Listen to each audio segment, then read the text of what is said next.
Quero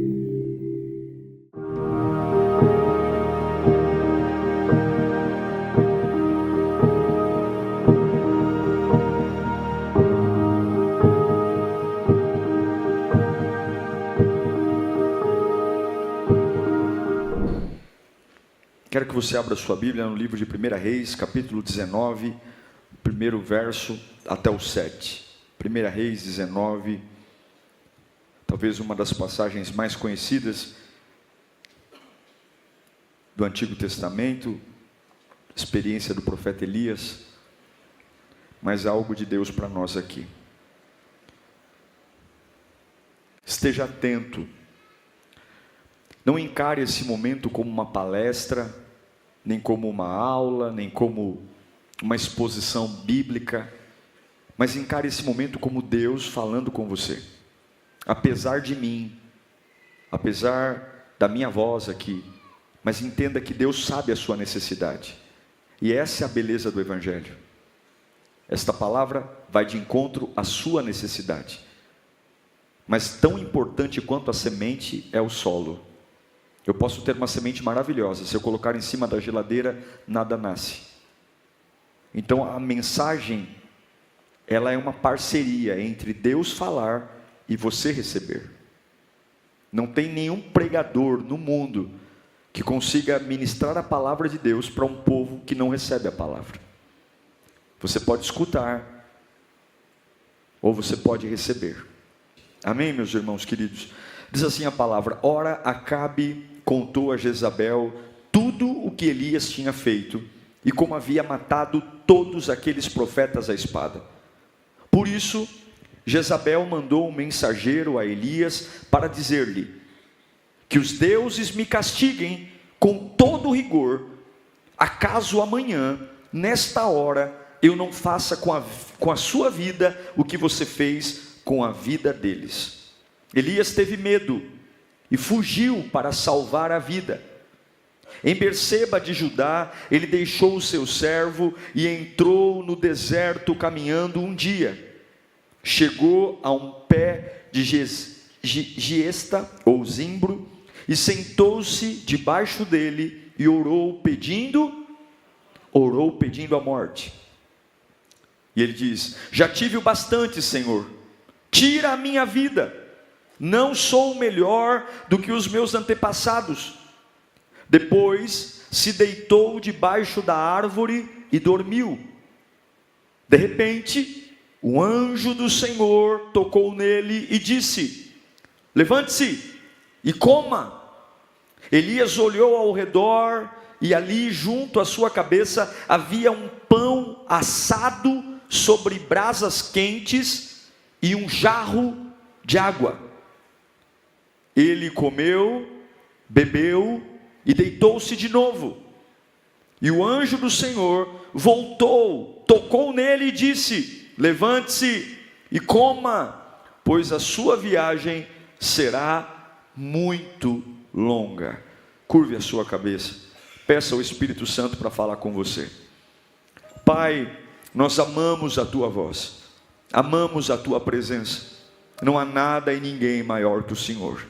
O Senhor conhece o meu interior, apesar de todas as minhas falhas, apesar de todas as minhas precipitações, apesar de toda a dureza do meu coração. A tua misericórdia, Senhor, é a causa de eu estar em pé. Não é o meu talento, não é a minha inteligência, é a tua bondade, Pai. E nós reverenciamos o teu nome e nós imploramos: o Senhor sabe o meu futuro, o Senhor sabe para onde eu estou indo, o Senhor sabe o que está vindo em minha direção. Então eu imploro, fala conosco, Pai. Fala conosco de um jeito tão claro, tão objetivo, que a minha alma entenda e que eu saia dessa reunião transformado, com direções, com mudanças que a minha alma precisa, em nome de Jesus. Amém. O ápice do ministério do profeta Elias não acontece no capítulo 19 que eu acabei de ler para você. Acontece no capítulo anterior, o capítulo 18. No capítulo 18, você sabe, o profeta Elias é mandado por Deus enfrentar 450 profetas de Baal, servos de um rei chamado Acabe. Deus manda Elias levantar um tempo de justiça, porque em Israel, Acabe como rei havia abandonado o culto ao Deus verdadeiro, e depois de ter se casado com Jezabel, ele trouxe vários outros ídolos para Israel, e Deus manda Elias enfrentá-los. Eles sobem ao Monte Carmelo, e lá no Monte Carmelo, Deus manda Elias propor um desafio, e o desafio era muito simples.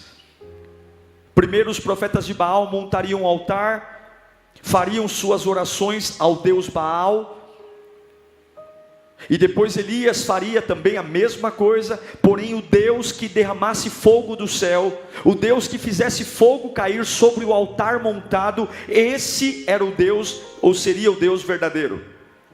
Eu sei, você sabe que Baal não existe, mas Satanás existe. E se tem uma coisa que o diabo faz, é tentar imitar aquilo que Deus pode fazer. E sim, o diabo tem poder de gerar sinais. O diabo tem poder de ter manifestações espirituais.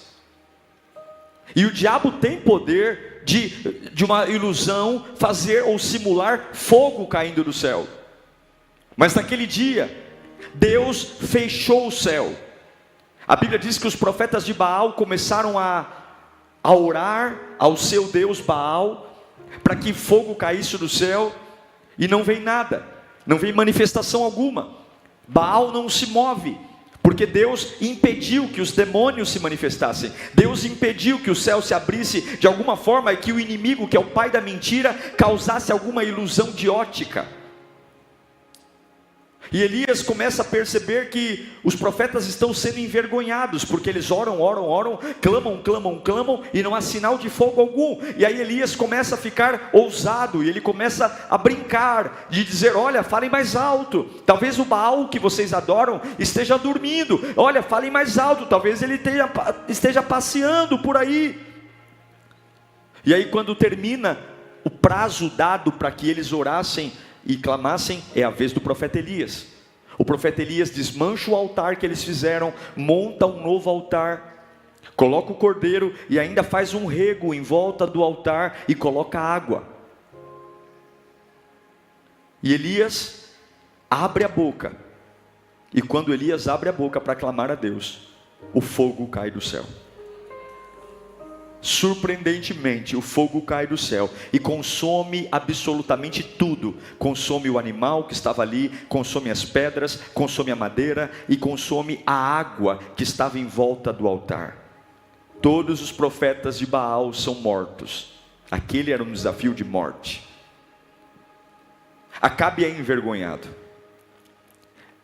O capítulo 18 é o capítulo do ápice do ministério de Elias. É no capítulo 18 que o ministério dele estoura. Ele ora, o fogo cai do céu e o nome do Senhor é glorificado. O rei Acabe volta para o palácio, e aí começa o capítulo 19. Acabe volta com a memória de que os 450 profetas que serviam a Baal no templo que ele construiu estão mortos. E quando ele chega em casa, ele procura a sua esposa Jezabel para contar o que aconteceu. Meu irmão, Acabe poderia dizer tantas coisas. Acabe poderia dizer: Jezabel, escuta, o Deus de Elias é o Deus verdadeiro. Ele orou, o fogo caiu do céu. Os nossos profetas oraram e não aconteceu nada. Acabe poderia ter dito: ei Jezabel, nós agora vamos voltar a servir ao Deus de Israel, porque está provado, o Deus de Israel é o único Deus. Eu vi com os meus olhos o fogo caindo do céu. Acabe poderia ter falado que ele viu a glória de Deus. Acabe poderia ter falado que ele viu o poder de Deus se manifestar. Mas a única coisa que Acabe conseguiu dizer é que Elias o afrontou. Irmãos, nos nossos dias existe uma manifestação maligna tão diabólica, onde tem tantas pessoas vendo a glória de Deus, tantas pessoas vendo os sinais que Deus é real, mas elas não conseguem reconhecer as manifestações de Deus em nada.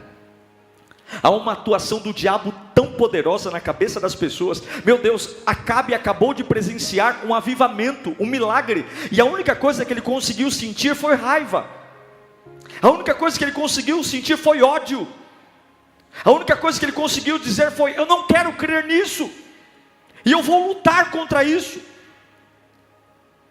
Quantos de nós, está na nossa cara o amor de Deus, o poder de Deus, que não há outro caminho, que não há outra verdade, mas essa cegueira maligna nos faz não conseguir noticiar o que Deus está fazendo. Essa ação maligna nos paralisa. É triste dizer para você, mas Acabe não consegue falar sobre o que Deus fez. Ele só consegue falar sobre o que afeta ele. Ele só consegue falar de como ele se sentiu. E ele fala para Jezabel, ele inflama a Jezabel. A Jezabel era uma mulher horrível, péssima. Ele inflama Jezabel, e aí Jezabel, inflamada, vendo a fraqueza do marido, Jezabel diz o seguinte: foi Elias que fez isso? Foi Elias que fez isso? Que os deuses façam comigo, se amanhã, a essas horas, Elias não estiver morto. E ela manda mensagens para avisar Elias que ela está pensando em matá-lo. Ela manda mensageiros ir até o profeta Elias e dizer: eu vou acabar com a sua raça, eu vou te matar.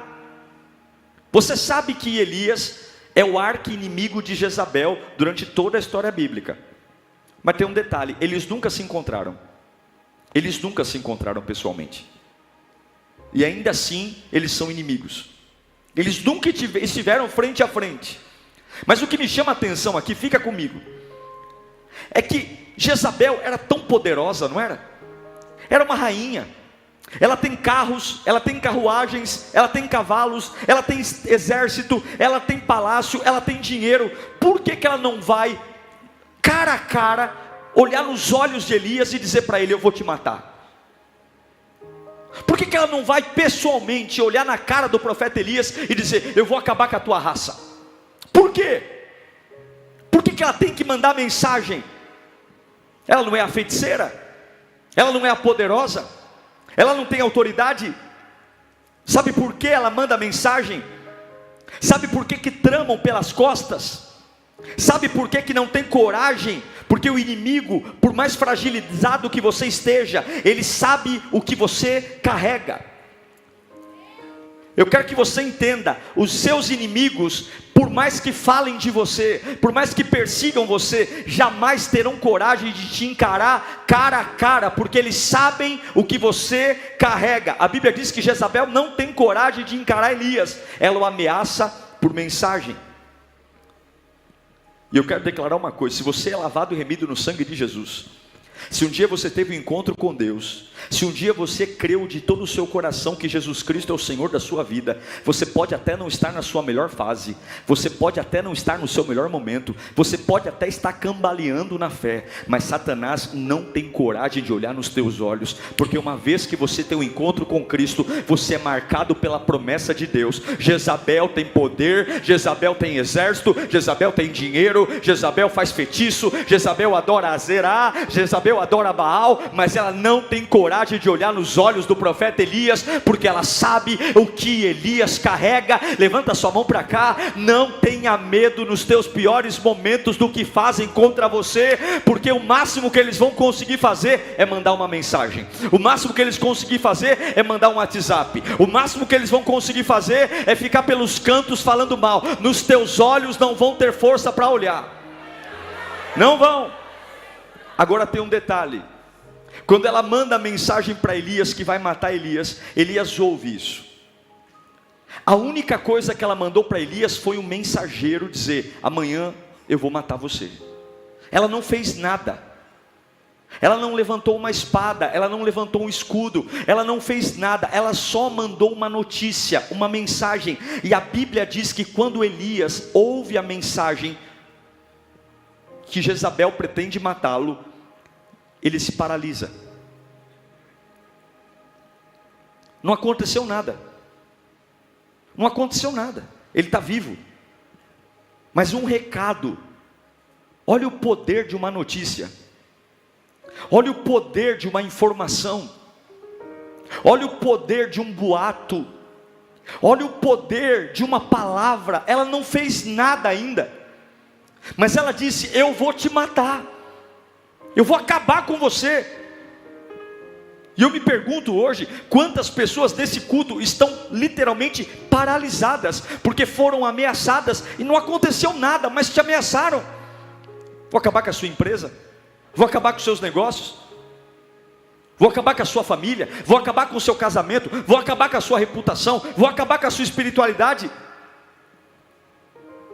O inimigo diz que vai acabar com a sua família, o inimigo diz que vai acabar com o teu ministério. Elias, quando ouve a mensagem, ele constrói uma cena na cabeça dele, e ele começa a achar que aquilo é verdadeiro, que aquilo é real. Irmão, cuidado com o que você ouve. Cuidado com o que você ouve. Você pode ser paralisado pelo que ouve. E tem coisas que você vai ter que ter coragem de dizer: eu nem quero ouvir. Tem coisas que você nem tem que deixar as secretárias do capeta abrir a boca. Me contaram, me disseram e estão falando. Tem coisas que você tem que, antes de abrir a boca, dizer: eu não quero saber. Não me diga, não me fale, porque tem bilhetes que o inferno prepara. Escuta, o diabo não pode te impedir de ser abençoado, mas o diabo pode te impedir de se sentir abençoado. O diabo não pode parar a bênção de Deus na sua vida, mas ele pode ficar mandando bilhete, onde a todo tempo você é infeliz, onde a todo tempo você não tem nada, onde a todo tempo você é um fracote, onde a todo tempo você está arruinado. E eu não quero ouvir. Fala comigo, hoje eu tenho autoridade para dizer para todo mundo: eu não quero ouvir. Eu não quero ouvir. Eu tenho que te contar um negócio. Eu não quero ouvir. Quando Elias ouve, o medo o aprisiona. Quando Elias ouve, o medo o paralisa. Ela vai te matar. Ela vai te matar. O medo diz: você vai morrer. O medo é tão forte que nem por um minuto. Ele lembra que no capítulo 18, ele orou e o fogo caiu do céu. O medo paralisa tão poderosamente que nem por um segundo ele consegue lembrar que há poucos dias ele orou e o maior milagre que ele já viu na vida aconteceu. Porque é assim que o medo faz com a gente quando eu escuto o que não devo. E aí sabe o que Elias faz?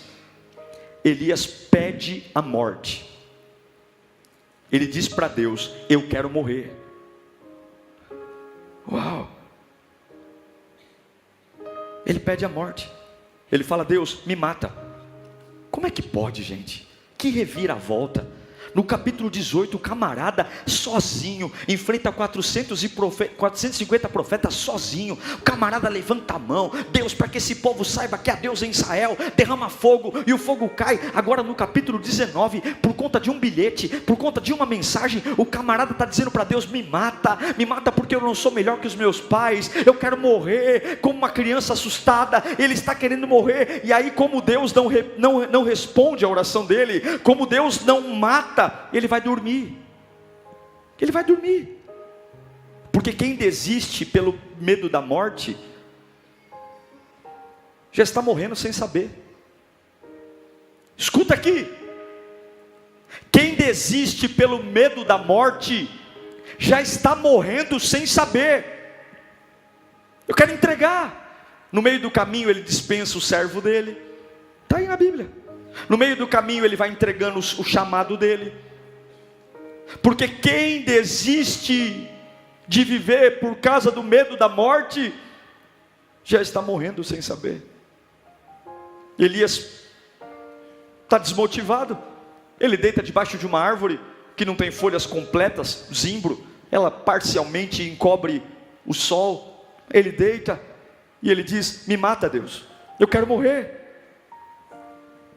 Como é possível alguém despencar tanto? Como é possível alguém despencar tanto? E é por isso que a Bíblia diz: aquele que está em pé, cuide-se para que não caia. Meu irmão, não fique celebrando o teu sucesso momentâneo. Lute todos os dias para estar em pé. Não se empolgue com melhoras. Todos os dias se mantenha dependente da graça de Deus. Não tire férias da presença de Deus, porque de um capítulo a outro eu posso ir do céu ao inferno. O grande Elias, o poderoso Elias, está pedindo para morrer. E quantos estão aqui, que há um mês atrás, você estava no auge, cheio de vida, cheio de poder, cheio de unção, o melhor momento da sua vida, o melhor momento do seu trabalho, e hoje, pastor, não sei o que aconteceu, mas eu não tenho sentido mais em nada. O dinheiro não faz sentido, a família não faz sentido, os filhos não fazem sentido, nada. E como Deus não responde à oração dele, como Deus não mata, o que Elias faz? Elias dorme, porque quando Deus não ouve o meu pedido para morrer, então eu vou extinguir a minha vida dormindo. Já que ele não me mata, então eu vou dormir. Já que ele não me mata, então eu vou morrer dormindo.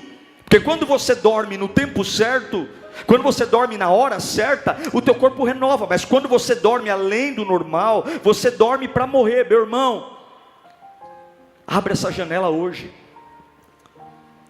Minha irmã, abre essa janela hoje. Eu não sei o que você ouviu, que mudou tudo na sua vida. Eu não sei o que você viu, que fez dias gloriosos se apagarem. Mas Deus não está num caminho de desistência. Deus não caminha num caminho de desistência. Não é normal acordar 14 horas e voltar a dormir 17 horas. Não é normal acordar cansado, não é normal o relógio despertar e eu permanecer na cama, não é normal eu começar a desfazer de coisas que eu sempre amei, não é normal olhar para aquilo que Deus me deu e começar a banalizar e trocar preço de banana, não é normal pegar a minha família, que eu sei o quanto suou a camisa e não lutar mais por ela, não é normal pegar o meu ministério e jogar fora, não é normal pegar a minha faculdade, que só eu sei, os ônibus que peguei à noite para estudar e de repente nada faz sentido. Tudo porque bilhetes chegaram dizendo que eu vou te matar, que você é burro, que você é improdutivo, que você não serve. Cuidado, porque alguns estão dormindo. Tudo porque tem vontade de morrer. Mas Deus vai quebrar essa cama hoje. Eu vim aqui para declarar que Deus vai quebrar essa cama hoje. Deus vai quebrar essa cama hoje, essa cama de perdição. Deus vai quebrar. A Bíblia diz que quando Elias está ali, o anjo acorda, cutuca ele. O anjo cutuca, acorda Elias, abre o olho. Você pode apertar bem os olhos para não ver o dia nascer, o anjo vai te cutucar. Você pode tomar sonífero, o anjo vai te cutucar. Você pode falar para mim, essa vida não é mais, o anjo vai te cutucar, porque Deus não vai desistir de você. Você pode tentar fugir de tudo quanto for lado, você pode dar desculpa, você pode falar que o reino de Deus não é para você, o anjo vai te cutucar, uma hora Deus vai te pegar dormindo, e o anjo vai te cutucar. Você pode correr para onde você quiser, o teu destino está escrito, o teu destino é ser lavado e remido no sangue de Jesus. Jezabel vai tentar te parar, as más notícias vão tentar te parar, mas o anjo vai te cutucar. Pode pôr fone de ouvido, pode não querer atender o celular, pode bloquear o WhatsApp, eu declaro que o anjo vai te cutucar nesta noite. O anjo entra debaixo do zimbro. Elias está ali, eu quero morrer, eu quero morrer, eu quero morrer. Elias, levanta e come. Quando Elias levanta, a Bíblia diz que tem 2 alimentos lá. Tem uma jarra d'água e tem pão. Jarra d'água aí? Mas tem uma informação que a gente lê e não percebe. E a Bíblia não dá ponto sem nó. A Bíblia diz que havia uma jarra e pão, mas há uma informação sobre o pão. Aquele pão havia sido assado em brasas de fogo. Está no texto. O pão foi assado e cozido em brasa. Vamos pensar aqui. Botija com água, normal. Pão normal. Agora, cozido na brasa. Você não pode esquecer do capítulo 18. Você não pode esquecer, Elias, do que aconteceu com você no capítulo 18. Você está proibido, você está vivendo um mau momento, você está vivendo uma má fase. Você recebeu bilhetes, você recebeu informações que te desestabilizaram. Você está longe da tua melhor performance, você está longe do teu melhor momento. Nem de perto e nem de longe você está parecendo quem você já foi um dia. Mas eu estou trazendo uma comida aqui para lembrar você que esse pão chamuscado na brasa, esse pão está marcado na brasa, não é por acaso não. Esse pão está marcado na brasa para te lembrar do que você jamais deveria esquecer. Porque aquele que começa no fogo, ele é sustentado no fogo, ele é mantido no fogo. E o teu primeiro chamado, aquele que venceu os teus inimigos ontem, está de pé e vai fazer vencer hoje. Levanta a tua mão para cá. Muita coisa está querendo mexer na sua cabeça, muita coisa está querendo deformar você, a tua origem. Você nem se conhece mais, olha no espelho e não sabe quem é, não sabe para onde vai, tua vida está uma bagunça. Você quer ser feliz e não consegue. Deus está dizendo hoje: eu estou trazendo pão, e esse pão está marcado com aquilo que eu já te usei um dia. Eu cravei brasa nesse pão, para te lembrar que um dia você orou e eu já te usei, um dia você orou e eu já fiz milagre, e eu continuo sendo o mesmo. Deus vai mandar pedacinhos de fogo para você, para te lembrar quem você realmente é. Deus vai mandar pedacinhos de fogo no meio dessa semana difícil. Deus vai mandar pedacinhos de fogo no meio dessa crise financeira. Deus vai mandar pedacinhos de fogo no meio desse hospital. Deus vai mandar pedacinhos de fogo no meio dessa crise emocional. Deus vai mandar pedacinhos de fogo para quê? Para quê? Para você lembrar que não é essa dor que vai dar o teu nome, que não é essa fase que vai dar o teu nome. Você continua sendo o proclamador de fogo em Israel. Você continua sendo usado por Deus, e o caminho da desistência não é o caminho de Deus. Eu me recuso a ver gente que nasceu no fogo ir para a geladeira. Eu me recuso a ver pessoas que já choraram na presença de Deus se tornarem críticos ferrenhos da graça do Pai.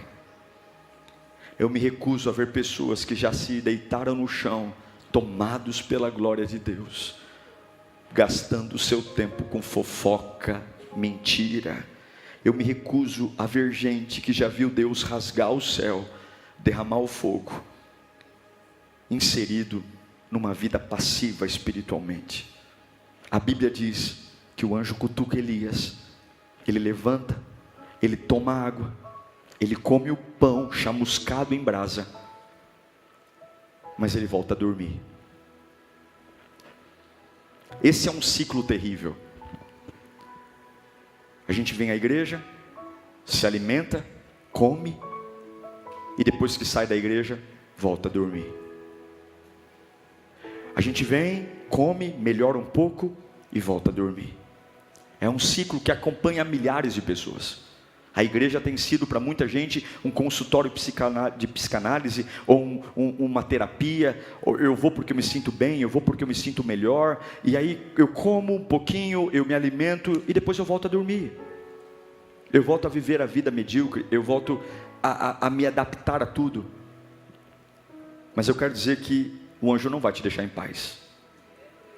Eu não sei para quem eu estou pregando aqui, mas Deus manda te dizer: hoje você não vai voltar a dormir. Hoje eu vou te cutucar de novo. A Bíblia diz que quando Elias fecha os olhos para dormir, quem aparece de novo? O anjo. Acorda, Elias, aleluia. Acorda, porque não vai ser na tua força. Acorda, acorda. Eu não sei para que eu estou pregando aqui, mas eu quero dizer que o anjo não vai deixar você em paz, ainda que você insista a voltar a dormir. Deus vai mandar o seu anjo. O anjo não vai deixar você fora do propósito. O anjo não vai deixar você fora do chamado. O anjo não vai deixar, não. O anjo toca Elias e diz: come de novo, bebe de novo, porque a tua caminhada vai ser longa.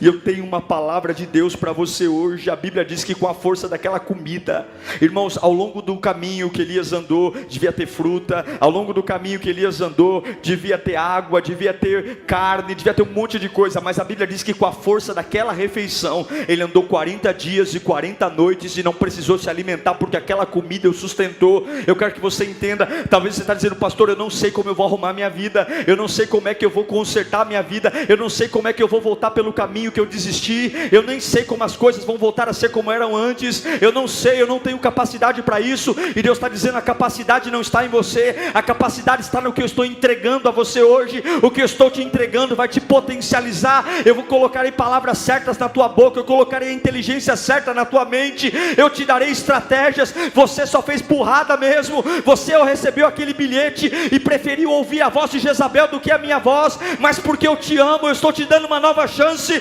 Porque eu te amo, eu estou vindo te buscar. Porque eu te amo, eu estou desprezando o teu desprezo por mim e dizendo: eu te amo, filho meu. E hoje eu vou te cutucar até você entender que eu não vou aceitar você abrir mão do que eu te dei. Eu não vou aceitar você abrir mão da experiência que eu tive com você. Eu não sei para que eu estou pregando aqui, mas Deus vai te dar suprimento nesta noite. Talvez você não entenda porque você nunca bebeu. Talvez você não entenda porque você nunca bebeu uma água da botija, porque você nunca comeu um pão assado na brasa. Mas Deus tem coisas lindas para você hoje. Elias levanta. Nós somos teimosos, irmãos, nós somos teimosos, nós somos cabeça dura. O anjo cutuca Elias uma vez, ele come e volta a dormir. O anjo cutuca Elias de novo, aí ele não consegue dormir, aí ele começa a andar. Mas a primeira coisa que ele vê, ele acha uma caverna. Ele acha uma caverna e ele encontra a caverna porque ele quer dormir. Já que Deus não me mata, eu vou me sabotar dormindo. Já que Deus não me mata, então eu vou me entregar. Ele entra dentro de uma caverna e ele fica de novo dentro de uma caverna, de novo querendo desistir, porque a gente é um bicho estranho. Tudo por conta de um bilhete. Coloca para mim o versículo 9 do capítulo 19. Ele se ajeita para dormir, e quando ele se ajeita para dormir, quem aparece? Vamos ler juntos? No 3, 1, 2, 3. Ali entrou numa caverna e passou a noite, e a palavra do Senhor veio a ele: o que você está fazendo aqui, Elias? Veja, tem algo aqui poderoso. Deus não fala assim, ó: Elias, o que você faz aí? Porque quando eu falo aí, dá a impressão de que eu não estou dentro da caverna, eu estou fora da caverna. Ele está num ambiente diferente do meu. Então ele está aí e eu estou aqui. Mas a Bíblia diz, põe o texto de novo. O mesmo texto. O que você está fazendo aqui? Deus não foi buscar o dorminhoco, o depressivo Elias, de longe. Deus não estava fora da caverna. Deus não estava olhando para ele à distância. Deus está dizendo: o que você está fazendo aqui? Deus entrou dentro da caverna. A presença de Deus estava ao lado dele, dentro da caverna. Deus não está dizendo: o que você está fazendo aí, Elias? O que está fazendo aí na feira? O que está fazendo aí no hospital? Deus está dizendo: o que você está fazendo aqui nessa caverna? O que está fazendo aqui nessa casa? Eu quero declarar em nome de Jesus. Você pode estar com sono, você pode estar cansado, você pode estar no pior momento da sua vida, você pode estar vivendo de altos e baixos, a tua vida pode ser uma gangorra, você vive estação de verão, estação de inverno, estação de outono, mas o teu Deus não é um Deus de longe. Deus não tem nojo de você, Deus não tem raiva de você. Deus ama você apesar das nossas presepadas. Deus ama a gente apesar das nossas ignorâncias, e Ele vai buscar de perto. Médicos não fazem isso. Médicos vêm de longe, pastores vêm de longe, pais vêm de longe, amigos vêm de longe, namorados vêm de longe, esposas e maridos também vêm de longe. Mas o meu Deus, Ele não vê e não fala comigo da porta da caverna, ele vem aqui para conversar.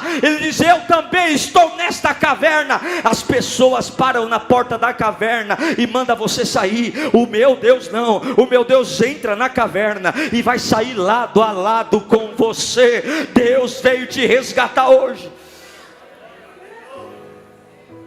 Aí Deus diz: o que você está fazendo aqui, Elias? Elias responde, põe para mim o versículo 10. Elias responde, olha a resposta dele: eu tenho sido muito zeloso pelo Senhor, o Deus dos exércitos. Os israelitas me rejeitaram a tua aliança, quebraram os teus altares, mataram os teus profetas à espada, e eu sou o único que sobrou, e agora também querem matar-me. Elias está dando uma carteirada em Deus. Elias está dizendo o seguinte: olha, eu tenho motivo suficiente para me sentir como eu estou me sentindo, viu? Eu estou sozinho, eu fui abandonado, só sobrou eu te servi de forma piedosa, e é por isso que eu estou cheio de complexo, e é por isso que eu estou cheio de dor. Todo mundo desistiu de mim, todo mundo,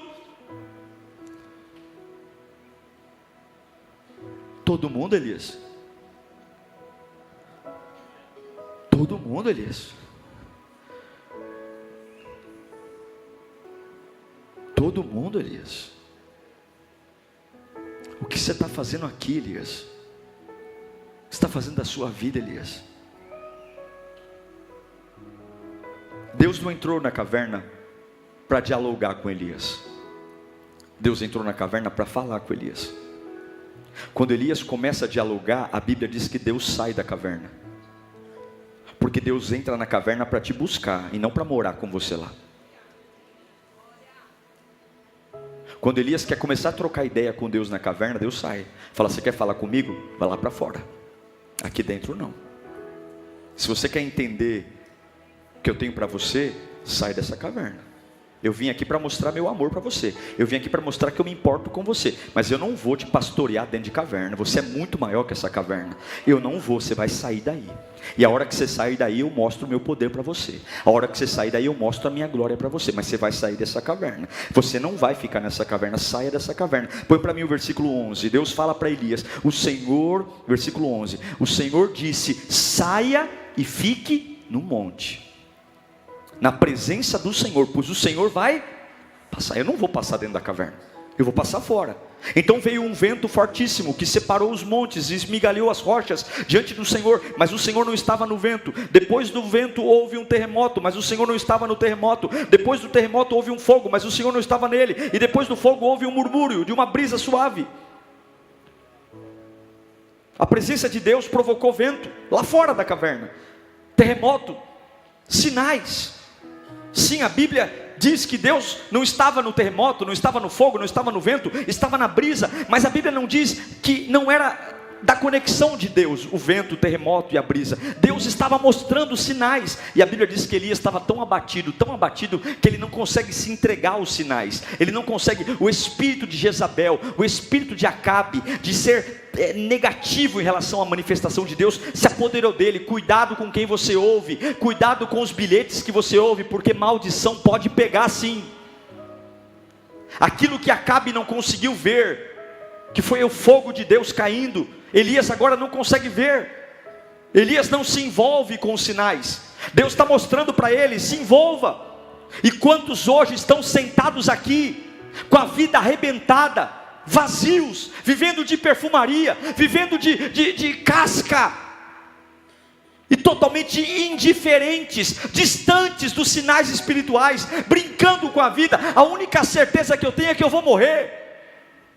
A única certeza que eu tenho, não tem mais nenhuma.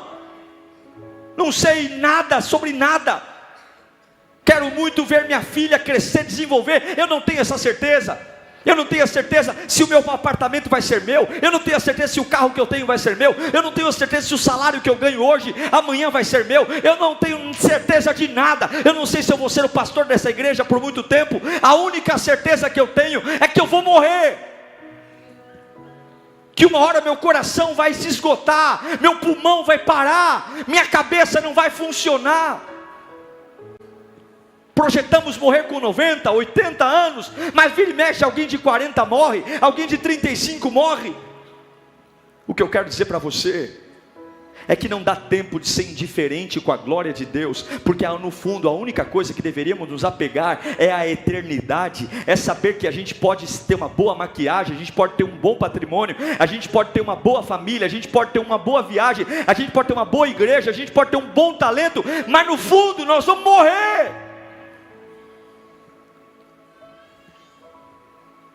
Você vai fugir até quando, Elias? Já te acordei 3 vezes e você não consegue se entregar. Você vai fugir até quando, Elias? Deus pergunta mais uma vez para Elias: o que você está fazendo aqui? Sabe o que ele responde? A mesma coisa. Eu tenho sido zeloso, eu tenho sido preocupado com a tua obra, mas eu estou sozinho, e mimimi, e mimimi, e mimimi. E sabe o que Elias quer? Elias quer ser adulado, Elias quer ser acariciado, Elias quer cafuné, Elias quer que Deus enxugue as lágrimas dele, Elias não quer um Deus, Elias quer um servo. E a resposta de Deus para o mimimi de Elias é firme e direta, e aqui eu encerro. A resposta de Deus para Elias está lá no versículo 15, 1 Reis 19, 15. Deus, enquanto Elias está dizendo: olha, Senhor, Senhor, esse lugar não é seu, Elias. Deus diz: volte pelo caminho por onde você veio. Você escolheu andar por aí, não fui eu não. Então você vai voltar por ele. E vá para o deserto de Damasco. Chegando lá, unja Azael, rei da Síria, unja Jeú, filho de Ninsi, como rei de Israel, e unja Eliseu, filho de Safate, de Abel-Meloá, para suceder você como profeta. Porque no caminho da desistência, Deus vai dizer: vai voltar por esse caminho. Você vai voltar por esse caminho.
Você vai voltar pelo caminho que você veio. Você não vê Deus perguntando a opinião de Elias. Você não vê Deus dizendo: o que você acha? Deus está dizendo: volta. Porque quando você não estiver bem, quando você não estiver tranquilo, quando o seu cansaço bater, Deus não vai te dar uma cama para deitar. Deus vai te dar uma missão para você se renovar. Deus vai te dar poder. Retome a sua chamada hoje. Elias estava morrendo. Deus falou para ele: você vai ungir 2 reis e 1 profeta. Você vai voltar pelo mesmo caminho. Você achou que você ia morrer? Você é do fogo. Você vai voltar, tem 2 reis para você ungir e tem 1 profeta. Lembra do servo que você deixou pelo caminho? Você abandonou uma pessoa no caminho, né? Eu estou te dando 3 agora. Eu quero declarar que se você voltar, Deus vai triplicar aquilo que você abandonou. Se você voltar pelo caminho que você abandonou. Elias abandonou o seu servo e Deus fala: volta pelo caminho. Você vai ungir 2 reis e vai ungir 1 profeta, porque eu não desisti de você. Deus vai triplicar a resposta que está na sua mão. Eu não estou aqui fazendo fantoche não, eu não estou aqui fazendo firula não. Isso aqui é poder de Deus, é palavra. Se você receber hoje, se você entender que você tem que sair dessa caverna, Deus vai triplicar aquilo que você abandonou, porque as misericórdias do Senhor é a causa de nós não sermos consumidos. Eu encerro dizendo que Deus fala e Elias decide. Elias volta. Ele vive mais 20 anos. E o profeta que queria morrer, o profeta que pediu a morte, não morre. Elias não morreu. A Bíblia diz que Deus os transladou. Uma carruagem de fogo veio buscá-lo. O profeta que pediu a morte viu uma carruagem de como é que começa o ministério de Elias? Fogo. E como é que ele termina o ministério de Elias? Fogo. Uma carruagem de fogo veio buscá-lo. E o homem que pediu a morte, mas teve coragem de voltar pelo caminho que abandonou, Deus devolveu. O ministério de Elias foi marcado pelo fogo. Eu quero dizer que altos e baixos fazem parte da nossa vida. Eu quero dizer que tem altos e baixos que fazem parte, mas tem pessoas esperando o teu ministério voltar a ser aceso, para que o delas também seja. Graças ao ministério de Elias, Eliseu tocou fogo nas suas carruagens de boi, e foi chamado para ser profeta com porção dobrada. Eu não sei para que eu estou pregando aqui, mas Deus manda eu te dizer: é tarde demais para você desistir, é tarde demais para você voltar, é tarde demais para você morrer. Hoje eu vou acordar você, eu vou quebrar essa cama, eu vou cutucar você. Não tem jeito, você é chamado. É por isso que tantas vezes você é perseguido, é por isso que os bilhetes estão chegando. Mas quem é do fogo não morre na geladeira. Quem é do fogo é do fogo. Quem é do fogo vive o fogo. Quem é do fogo prega com fogo. Quem é do fogo ora com fogo. Quem é do fogo canta com fogo. Quem é do fogo vive no fogo. Quem é com fogo preserva a vida no fogo. Eu não sei para que eu estou pregando aqui, mas o Espírito Santo vai te achar. Deus vai te achar hoje. Você pode tentar fugir de todos os lados, o Espírito Santo está te achando hoje. Você pode achar que ninguém está vendo. Pastor, eu já joguei tudo para o alto, eu já dispensei meus servos, eu já desfiz minha empresa, eu já desfiz a amizade, eu só quero deitar, eu só quero que a vida passe. O Espírito Santo não vai desistir de você. Você pode não saber o teu valor, mas Deus sabe. Você pode não saber o teu chamado, mas Deus sabe. Ei, vermezinho de Jacó, eu amo você e eu vou te buscar. Ou você fica resistindo ao chamado de Deus. Deus está te chamando, cara. Deus está te chamando. Deus está te chamando. Vem para o meio. Vem viver comigo. Essa vida aí fora não é para você. Essa vida aí fora está te matando. Satanás está mandando vários bilhetes. Olha quem você já foi um dia. Olha o que você já fez, Elias. Olha quem você é hoje. Olha a decadência. Olha tudo que o diabo fez. Eu já usei você, meu filho. Você já viveu coisas lindas na tua família, na tua casa. Mas o bilhete chegou, você ouviu demais o que não devia. Você prestou atenção demais no que não devia. Mas eu vim buscar você. Sai da caverna. Volta pelo caminho de onde você veio. Você nasceu do fogo, vai morrer no fogo. você não vai terminar na vergonha, você não vai terminar no lixo, você não vai terminar no desprezo, você não vai terminar na chacota, você não vai terminar no abandono, você não vai terminar no vexame. Você começou no fogo, você vai terminar no fogo, e eu vou recuperar você. Eu sei que você não sabe como vai ser, eu sei que você tem dúvidas, porque para você é tudo tão complexo, mas não é problema seu como vai ser. Eu só quero que você volte, eu só quero que você pegue o caminho de volta, eu só quero que você lembre do que eu já fiz. Lembra do pão chamuscado na brasa? Eu tenho fogo de volta para você. Rabachuri candelebecai.